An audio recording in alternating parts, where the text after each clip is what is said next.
So can you tell us your name today? I'm Imani Clemens. Awesome. Hi, Imani. Thanks for having the opportunity to interview you today. Okay, so I'm just going to ask you a few questions. So just going to start off kind of on a basis, kind of where you grew up. I was born in Canada, and then I moved here when I was 2. Mm-hmm. Grew up in Everett, then I moved to Covington, so I've been there wow. my whole life. Wow, okay, gotcha, yeah. How many siblings do you have in your family? 2. 2? Wait, I have a secret sister, 3. Oh, secret sister, I like it. What is the birth order? Are you the oldest or? I'm youngest, middle, and oldest. Oh, interesting. My brothers aren't related, Mm-hmm. so I have my brother Damon, who we have the same mom, different dad. He's 24. And then I have my little brother Cool. We have the same dad, different mom, and he's 11. Okay, wow. So kind of responsibility-wise, did you kind of have to play all those types of roles in your family, like bigger sister and? I'm mentally more developed than my older brother because he's just a moron. So I've always took care of my mom and chores and everything like that. And then my little brother, I taught him how to wipe his butt, tie his shoes, Wow. play basketball. So. Yeah, so that you must have had definite kind of did it kind of shape your outlook a little bit more on life and? I definitely grew up faster than the other kids. So. Yeah. Wow. And if I may ask, the marital status of your parents? Oh, been divorced since I was 5. Oh wow! Oh my goodness, that's really young. How about your socioeconomic status? Oh. Well, my dad, that's are you middle class, right?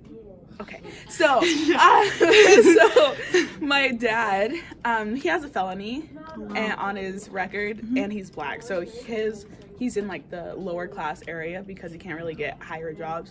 But my mom, she's daddy fat stacks. She has a great job. She's I call her a meter maid, but she's parking enforcement officer, and she works in Seattle, and she makes 40 plus, halftime. So wow, that's amazing. Yeah. That's very cool. So I assume your mom had some level of education, and your dad maybe? Did they go to college? No. My mom had to take high school twice, I think, once or twice. And then my dad, I know he graduated. Okay, wonderful.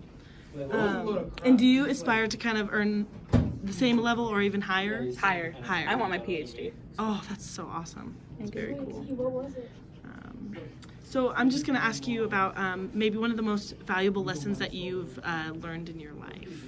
I actually learned it recently, and it's called PP, not in a bad way, but it's called personal power. Oh, wow. And it's just not having other people take your personal power away from you, because no one, you give them the power to do that. So as long as you're aware of that, you can keep your power. Oh, I like that. That's really amazing. Yeah, that's definitely important. No one should be stealing nobody's power, especially even in your key experiences, moments in life that have maybe helped shape and form your identity as an African American woman. Well, my whole family is Canadian, and my dad left when I was 14. So my only figures were white figures, and I never knew that I was black until my junior year of high school and what it meant to be black. And so just what was the question? Oh, you're okay. Just how you were your identity. Okay, so yeah, and then it was a predominantly white school I went to. And so we had our first BSU my junior year. That's when I learned what it meant to be black. And then I continue now, and I'm getting my PhD in Africana Studies. And so wow, that's amazing. So how did that experience make you feel when you were in that moment, kind of realizing whoa, you know? It was really shocking because I still didn't see the racism happening at my school, in my high school. I didn't see the discrimination or anything like that. But then coming here and learning more, I noticing and seeing a repeat in what happened to high school is still happening here. Absolutely. So yeah. Wow. Wow. Gave me chills. Whew. And maybe even through that, dealing with racism, do you have painful experience that you are able to share with me today?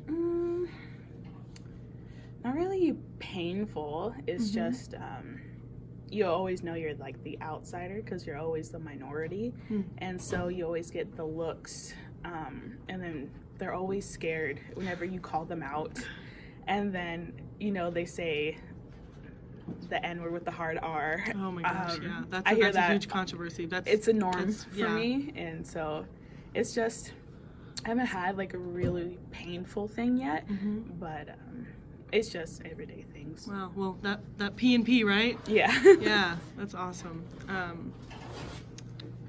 Any maybe more of like a positive experience that you've kind of had? It would be Africana studies. Oh, that's awesome. Like everyone here. Just the community, right? Yeah. Yeah, that's really, really special. Even just to have that kind of safety, place to just be safe. I mean, I believe everybody deserves that, just to have a safety place, especially in such a community where there's diversity and there's challenges, and how the world sees race, and it's sad, but for people who are going into that profession and really striving, I think that's really amazing. I think that's super important. So just kind of for a last little closure, what does it mean to you to be African American? To me, it means power that people don't want you to have. I feel like very, very lucky to be Black, and that's because my roots are so rich and powerful that a lot of people fear it, and so I just think it's great that My professor's right there. Angela. That I'm Black, and that we have been through so much, but we're still here, Yep. and we're still fighting. So. Absolutely. Well, thank you so much for your time. You are beautiful and wonderful, and Thank you. I wish you the best of luck. Absolutely. Thanks.